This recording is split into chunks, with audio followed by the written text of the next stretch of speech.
Subscribe کیجیے ہمارے channel نور رضا کو اور بیل آئیکن کو پریس کیجیے جس سے آپ کو ہماری نیو ویڈیو کی نوٹیفیکیشن ملتی رہے. اب میں آپ کے سامنے ان گناہوں کا تذکرہ کرتا ہوں جن گناہوں کی وجہ سے سرکار صلی اللہ علیہ وسلم نے سفر معراج میں ان گنہگاروں کو مختلف شکلوں کے اندر عذاب میں گرفتار دیکھا. میرے پیارے آقا صلی اللہ تعالی علیہ وسلم کے پیارے دیوانوں، سب سے پہلے بے نمازی کے حوالے سے سرکار نے کیا دیکھا؟ آقا کریم صلی اللہ تعالی علیہ وسلم کا گزر ایسے لوگوں پر ہوا جن کے سر توڑے جا رہے تھے. کیا کیا جا رہا تھا؟ جن کے سر توڑے جا رہے تھے، اور جب سر کچل دیے جاتے تو پھر ان کے سر اصلی حالت میں آ جاتے. ادھر کچلے پھر ٹھیک ہو گئے، پھر اسے کچلا جاتا پھر ٹھیک ہو جاتے، پھر اسے کچلا جاتا پھر ٹھیک ہو جاتے، پھر کچلا جاتا پھر ٹھیک ہو جاتے. حضور صلی اللہ علیہ وسلم نے ارشاد فرمایا، اے جبریل یہ کون لوگ ہیں؟ حضرت جبریل امین علیہ الصلوۃ والسلام نے عرض کیا، یہ وہ لوگ ہیں جن کے سر فرض نمازوں سے بوجھل رہتے تھے، جو فرض نماز ادا کرنے کے اندر کوتاہی برتتے تھے. ان کے سروں کو کل بروز قیامت اس طریقے سے کچلا جائے گا، اور یہ عذاب پروردگار نے اپنے محبوب کو سفر معراج میں دکھایا. یہ دکھایا.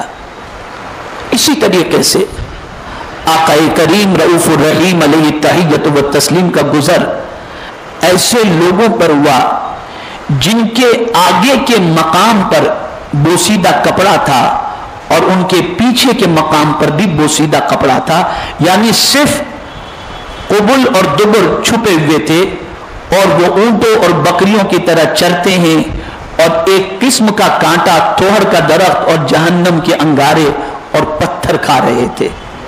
جہنم کے انگارے اور کیا کھا رہے تھے؟ پتھر. جہنم کے انگارے. اللہ اکبر. جہنم کے دروازے کو سوئی کے سوراخ کے بعد برابر بھی اگر کھول دیا جائے تو پوری دنیا جل کر کے راکھ ہو جائے، لیکن سرکار نے ایسے گروہ کو دیکھا جو جہنم کے انگارے کو کھا رہے تھے، جو جہنم کے انگارے کو کھا رہے تھے. اللہ اکبر. آقا کریم صلی اللہ علیہ وسلم نے جبریل امین سے پوچھا، اے جبریل یہ کون لوگ ہیں؟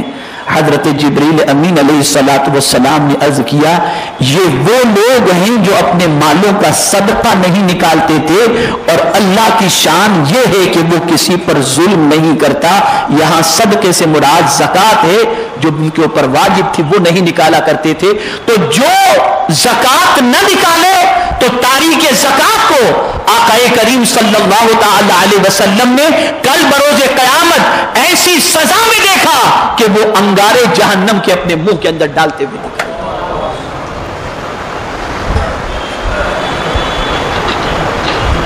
اور یاد رکھیں، زکوٰۃ یہ مستحقین کا حق ہے، اور کسی مستحق کا حق مارنا یہ بہت بڑا جرم ہے. انسان یہ تصور کرتا ہے کہ کسی کو زکوٰۃ دے کر وہ مستحق زکوٰۃ پر احسان کر رہا ہے. نہیں، بلکہ قرآن کہتا ہے وفی اموالہم حق للسائل والمحروم. ان کے مالوں میں اللہ عز و جل نے محروم معیشت کا حق رکھا ہے. اس لیے اگر کوئی صاحب نصاب ہے اور زکوٰۃ میں کوتاہی برتتا ہے، زکوٰۃ نہیں نکالتا، تو کل بروز قیامت جہنم کی آگ اس کے منہ کے اندر ڈالی جائے گی، اور وہ جہنم کی آگ کو کھائے گا. العیاذ باللہ. اسی طریقے سے آقا کریم رؤوف الرحیم علیہ التحیۃ والتسلیم کا گزر ایسے لوگوں کے پاس سے ہوا جن کے سامنے ہنڈیوں میں حلال اور پاکیزہ گوشت تھا، اور دوسرا گوشت حرام اور خبیث تھا. وہ حلال گوشت کو چھوڑ کر حرام اور خبیث گوشت کھانے لگے. حضور صلی اللہ علیہ وسلم نے دریافت فرمایا، یا جبریل یہ کیا معاملہ ہے؟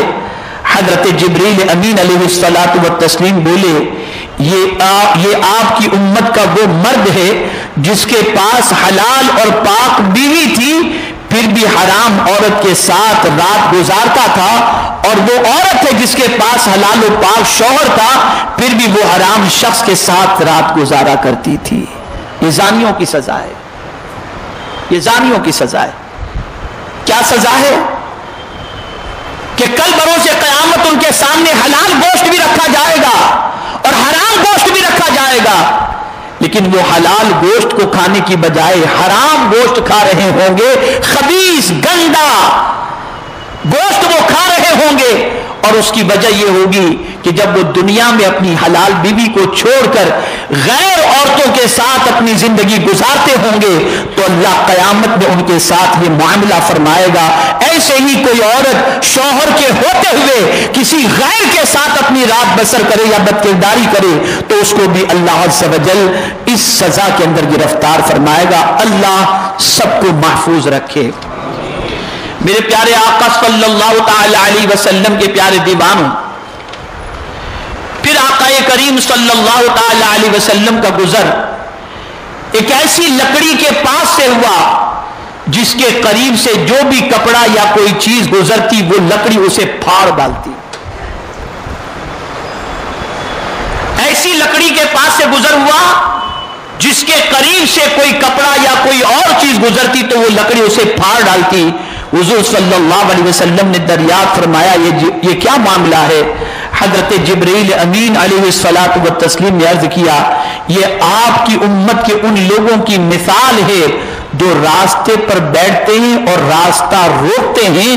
پھر آقا کریم صلی اللہ علیہ وسلم نے یہ آیت تلاوت فرمائی وَلَا تَقْعُدُوا بِكُلِّ صِرَاطٍ تُوعِدُونَ وَتَصُدُّونَ عَنْ سَبِيلِ اللَّهِ، اور ہر راستے پر راہگیروں کو ڈرانے اور اللہ کی راہ سے روکنے کے لیے نہ بیٹھو۔ خدا کی قسم کتنی عظیم بات ہے،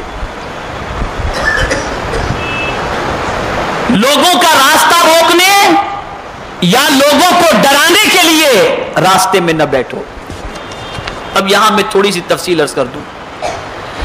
آج ہمارے بہت سارے بھائی بائک چلاتے ہیں، کہیں بھی کھڑے رہ جاتے ہیں اور راستہ جام ہو جاتا ہے، موبائل پر کھڑے کھڑے بات کر رہے ہیں، بات کرتے ہوئے گاڑی چلا رہے ہیں، کہیں بھی گاڑی کو کھڑی کر دیے، العیاذ باللہ۔ قیامت میں کتنا سخت عذاب ہوگا سنیے آپ۔ کہیں بھی گاڑیاں پارک کر دی، کہیں سے بھی گاڑیاں لے آئے، راستے میں کھڑے ہو گئے، بات کر رہے ہیں، پارک کر رہے ہیں۔ آقا کریم صلی اللہ تعالی علیہ وسلم نے اس سے منع فرمایا۔ کبھی کبھی ایک گاڑی بیچ میں پارک ہو جاتی ہے جس کی وجہ سے بہت لمبا ٹریفک جام ہو جاتا ہے، پتہ چلا ہمارا دین وہ دین ہے جو کسی کو راستے میں بھی تکلیف دینے کی اجازت نہیں دیتا۔ یہ ہمارا دین، یہ ہمارا دین۔ کچھ لوگ نکڑ پر بیٹھ جاتے ہیں، دیکھتا ہوں کیسے گزرتا ہے، یہ ڈرانے کے لیے قرآن نے منع کیا ہے۔ راستے میں ڈرانے کے لیے نہ بیٹھو، منع فرمایا، ورنہ کل بروز قیامت اللہ کے عذاب کے اندر گرفتار ہو جائیں گے۔ اے رسول گرامی وقار صلی اللہ تعالی علیہ وسلم کے دیوانوں، تو سرکار صلی اللہ تعالی علیہ وسلم نے سفر معراج کے اندر اس طریقے کے جرم کے مرتکب کو ایسے عذاب میں گرفتار دیکھا کہ جو کپڑا اس کے قریب سے، ایسی لکڑیوں کو دیکھا کہ جو کپڑا اس کے قریب سے گزرتا یا کوئی چیز گزرتی وہ لکڑی اسے پھاڑ ڈالتی۔ تو یاد رکھو جو دنیا کے اندر اس طریقے کی حرکت کرے گا، راستہ روکے گا یا راستے میں بیٹھ کر کسی کو ڈرائے گا، کل بروز قیامت وہ لکڑی بھی اس انسان کو پھاڑ ڈالے گی اور وہ اذیت کے اندر گرفتار ہو جائے گا۔ اسی طریقے سے میرے آقا صلی اللہ تعالی علیہ وسلم کا سفر اور آگے بڑھا تو حضور صلی اللہ علیہ وسلم نے سفر میں ایسے مرد کو دیکھا جو خون کی نہر میں تیر رہا ہے، جو خون کی نہر میں تیر رہا ہے اور اس کے منہ میں پتھر کا لقمہ ڈالا جا رہا ہے۔ اللہ، خون کی نہر میں تیر رہا ہے اور منہ کے اندر پتھر کا لقمہ ڈالا جا رہا ہے۔ حضور صلی اللہ تعالی علیہ وسلم نے دریافت فرمایا یہ کیا معاملہ ہے؟ حضرت جبرائیل امین علیہ الصلاۃ والتسلیم نے عرض کیا یہ سود خور کی مثال ہے، یعنی دنیا میں جو انٹریسٹ لیتا ہے، دیتا ہے، انٹریسٹ کا کھاتا ہے، کل بروز قیامت اس کے ساتھ یہ معاملہ پیش آئے گا کہ وہ خون کی نہر کے اندر تیر رہا ہوگا اور اس کے منہ کے اندر پتھر کے لقمے ڈالے جائیں گے۔ آج کیا پوزیشن ہے؟ بھئی میں تو بزنس کرتا ہوں، پروفٹ لیتا ہوں، دے دیا کسی کو 50,000، بھئی آپ کو مہینے کا 10,000 مل جائے گا، کیا تو اس نے دھندے میں پیسہ لگایا ہے؟ یہ فکس اماؤنٹ سود ہے، سود حرام ہے، حرام۔ اور اس کا گناہ کیا ہے؟ تو آقا کریم صلی اللہ تعالی علیہ وسلم نے سود کا گناہ یہ بتایا کہ کمتر سے کمتر گناہ یہ ہے کہ کوئی اپنی ماں کے ساتھ بدکاری کرے۔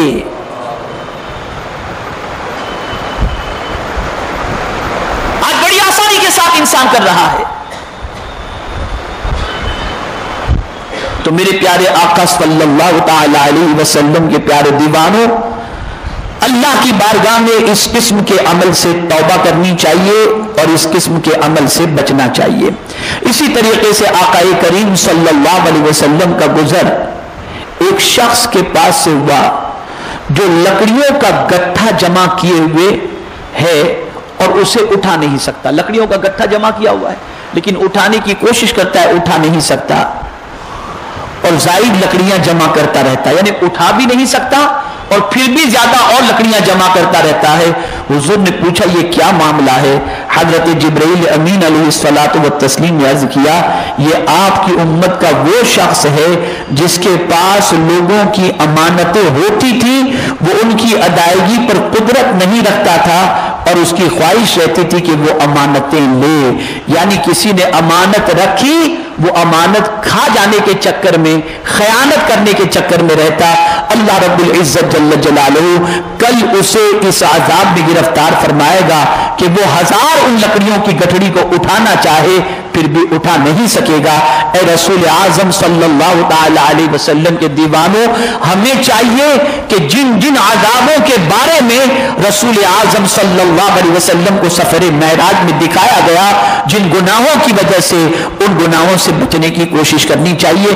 اب ایک گناہ میں آپ کو آخری پیش کر کے اپنی گفتگو کو ختم کرتا ہوں، اور وہ گناہ یہ ہے جو آج کسی بھی معاشرے میں دیندار آدمی ہو، دنیا دار آدمی ہو، نیک ہو یا جو ہے گنہگار ہو، عالم ہو، شیخ ہو یا کوئی بھی ہو، الا ماشاءاللہ سب کے سب اس گناہ کے اندر گرفتار ہیں۔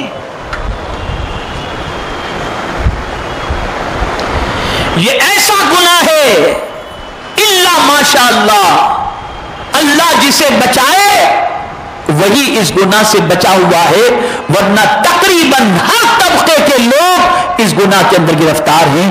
اب اس گناہ کی سزا سنو اور آج کے بعد اس گناہ سے سچے دل سے اللہ کی بارگاہ میں توبہ کرتے ہوئے اس گناہ سے بچنے کی کوشش کرو۔ آقا کریم صلی اللہ علیہ وسلم کا گزر اس کے بعد ایسے اشخاص پر سے ہوا جن کے ناخن تانبے کے تھے، اور وہ لوگ ان سے اپنے چہرے اور سینے نوچ رہے تھے۔ تانبے کے ناخن چہرہ بھی نوچ رہے ہیں اور سینہ بھی نوچ رہے ہیں۔ رسول گرامی وقار صلی اللہ تعالی علیہ وسلم نے جبریل امین علیہ الصلوۃ والتسلیم سے فرمایا جبریل یہ کیا معاملہ ہے، یہ کون لوگ ہیں جو اس عذاب کے اندر گرفتار ہیں؟ تو میرے آقا صلی اللہ علیہ وسلم سے جبریل امین نے فرمایا، عرض کیا ہؤلاء الذین یاکلون لحوم الناس ویقعون فی اعراضہم، یہ وہ ہیں جو لوگوں کا گوشت کھاتے اور ان کی عزتوں کو پامال کرتے تھے، یعنی غیبت کرتے تھے۔ کیا کرتے تھے؟ غیبت کرتے تھے۔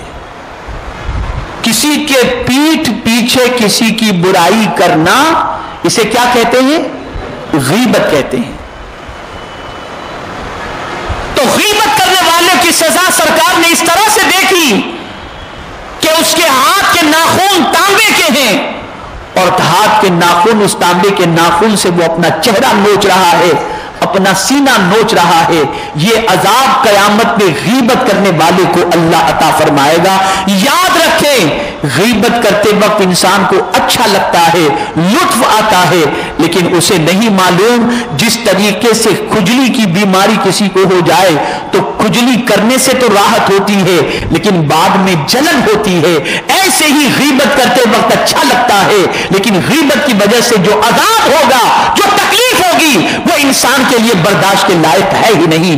آقا کریم صلی اللہ علیہ وسلم نے ارشاد فرمایا، الغیبت اشد من الزنا، کہ غیبت زنا سے زیادہ سخت ترین ہے، کہ سرکار فرماتے ہیں زنا کرنے والے کی توبہ تو قبول ہو سکتی ہے لیکن غیبت کرنے والے کی توبہ اور معافی اس وقت تک نہیں جب تک جس کی غیبت کر رہا ہے وہ اسے معاف نہ کر دے۔ تو اے رسول اعظم صلی اللہ تعالی علیہ وسلم کے پیارے دیوانوں، یہ مختصراً میں نے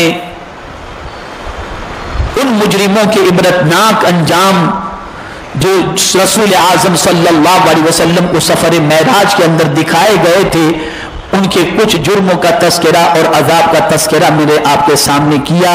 میرے پیارے آقا صلی اللہ علیہ وسلم کے پیارے دیوانوں، ہماری ذمہ داری ہے کہ ہم ان سارے گناہوں سے اور برائیوں سے اپنے آپ کو روکیں، بچنے کی کوشش کریں، اور میرے پیارے آقا صلی اللہ تعالی علیہ وسلم کے پیارے دیوانوں، اللہ کی بارگاہ میں صدق دل سے توبہ کر کے آئندہ ہر گناہ، ہر برائی اور ہر اللہ عز و جل اور اس کے پیارے حبیب کی نافرمانی سے دامن کو بچانے کی کوشش کریں۔ انہی کلمات پر میں اپنی گفتگو کو ختم کرتا ہوں۔